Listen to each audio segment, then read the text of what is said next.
everybody, I am here today with Andrew Dickson, a member of our upper school English department and also our instructor of art history, and he's going to tell us a little bit about an Easter trip where he took some students up to Washington, D.C. to view some galleries. Well, there was a long-time tradition of taking an art history trip to New York City about 10, 20 years ago. But as teachers moved on from place to place, that tradition went dormant for a little while. I thought it would be a good idea to revive it if we had the space and the resource to do it, and the interest. And turns out we did. The students were game, the parents were super supportive, and we got to go to D.C. Very fun. The impetus for this is that the AP curriculum requires gallery time. Okay. So a few years ago, I thought, well, my sister's up in D.C. I was on a visit. I went to the museums. I thought this is completely doable. Planned it for April of 2020, and of course, you know what happened then. And I mourned that trip for a solid year. And when this year came around, thought we would try it, and it worked out. So we took eight kids. Some of them were AP, some of them were from the semester class, some of them were kids who were done out of the trip 2 years ago. And we went to DC with Helen Met along. Awesome. So it was a good time, 4 days, totally exhausting. Sure. Totally worth it. What museums did you go to? There's the National Gallery, which is 600 years of European and American art. There's the National African Art Museum and the Sackler and Freer Galleries of Asian Art. We did that first.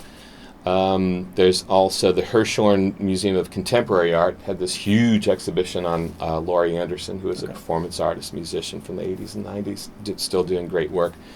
Mind-blowing stuff. And smaller galleries like the Phillips Collection or Dumbarton Oaks that had some incredible nuggets. Sure. So every place was somebody's favorite thing, including the monuments like the Vietnam Veterans Memorial Wall. We went to the National Cathedral for Easter services so they could see how a Gothic cathedral functioned and sort of get swept up in that.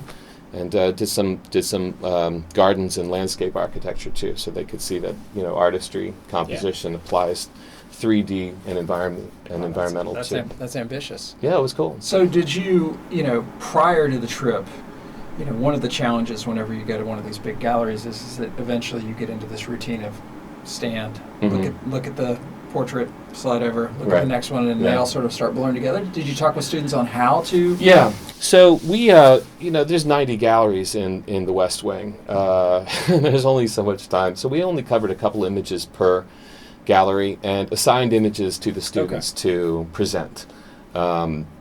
So every other picture or so was somebody's picture, and they would present, and people in the gallery would sort of like inch over to here because there's someone who knew what they were talking about.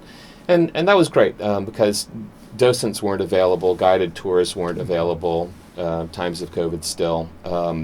So that's how we worked our way through the collections. That's awesome. Yeah, tell me a little bit about how the kids reacted once they were up there. The kids were great, first of all. They were just totally self-contained and focused. One kid, Avinash, who's a ninth grader, who's the youngest kid on the trip. We saw the Burghers of Calais by Rodin in the sculpture garden, and he was like, "Oh, I did this last week," and he practically ran up to it and just gave the presentation. Like he wasn't even assigned it. He just presented it to everybody, standing tall, talking loud. It was amazing. Awesome. Yeah. Other kids like Natalie Lusk saw the Laurie Anderson exhibit, was just overwhelmed, mind blown, life-changing. I mean, she's a superb studio artist, and she works with things like environment and music and text, projections, shadow boxes. So the fact that she was seeing a contemporary artist who just blew out all of those categories and scaled those things up, it spoke to her in a really influential way. Sure. So and there are the kids who like the gardens best, like Maddie Kaiser loved Dumbarton Oaks. She was just happy walking through the gardens. That's why it's so important to go see it in person, right?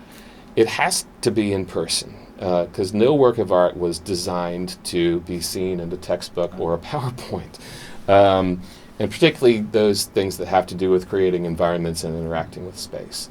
So we got to go into Yayoi Kusama's infinity rooms at the Hirshhorn, which are these mirrored boxes that have, one of them has a total darkness with Japanese lanterns with polka dots on them.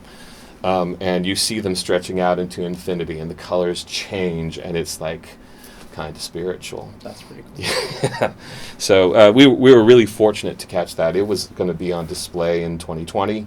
It got canceled. We got canceled. We came back. It came back. Very cool. Yeah. Well, I know that, chaperoning students is definitely not always the easiest, but when you have the right students and you have the right plan, it all just sort of falls together, and I bet you were exhausted when you got home. We were working hard. Helen was keeping track of steps, and we were pushing 30,000 steps a day. For those of you that don't know Helen, that makes a lot of sense. Yeah. She's a go. Yeah. No, the kids were totally motivated, though. They were really pro. Awesome. And, they managed the subway, the metro, the buses, just without missing a beat. That's great. Well, I know that, COVID did throw us for a loop, but I mean, those are the trips that do make a difference, and it's amazing what students will remember. Yeah. 10 years from now, they'll remember aspects of that trip. Yeah. Well, I'm hoping it made an impression on them, and I'm really hoping that it informed their study of art, especially for the AP kids as they're 2 weeks away from the exam. Sure. Right. Well, and I'm hoping that it will encourage other students and other faculty to do more of the same. Mm-hmm. Not necessarily going to DC or New York, but I mean, it's really important to get off campus. And I know that the usually the block that keeps us from doing that is time, as we feel like we need to stay here to be more efficient. But I do believe that going out of the Bowles bubble periodically is really, really good. Well, we totally sacrificed our Easter long weekend to do it, but we didn't miss classes that way. And the weather in DC was fantastic. Yeah, it's gorgeous time of year. Awesome. Yeah. Thanks so much. Really Thank appreciate you Thank taking you for the team having up me. there. Thank you to Helen. Hello, Helen. Hope you watch this at some point. We miss you, and thanks to everybody out there for all that you do. Yeah.